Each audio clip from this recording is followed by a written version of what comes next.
ఈ కలర్ చూసారా, ఎగ్జాక్ట్ గా సపోటా షేడ్ అండి. దానికి గులాబీ కలర్ అంటే పింక్ కలర్ తో గులాబీ హైలైట్ చేశారు. మధ్యలో డస్టీ గ్రీన్ వచ్చింది, మెటాలిక్ గ్రీన్ అంటారు కదా ఆ షేడ్ అన్నమాట. బ్యూటిఫుల్ గా ఉందండి. లీవ్స్ వచ్చేసి బ్రౌన్ కలర్ లీవ్స్.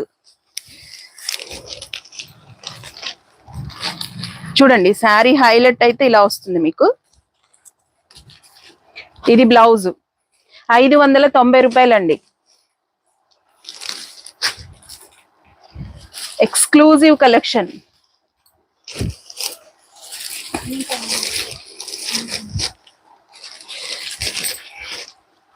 ఇది సంపెంగ గ్రీన్ అండి. సంపెంగ గ్రీన్ కి మీకు గులాబీలు వచ్చినాయి. Creeper green colour creeper leaves అయితే వచ్చాయి. భలే ఉందండి శారీ లుక్ అయితే. దీనికి కొంచెం డిఫరెంట్ గా మీకు ఇలా మెంతి కలర్ బ్లౌజ్ కంట్రాస్ట్ కాంబినేషన్ అయితే ఇచ్చారు.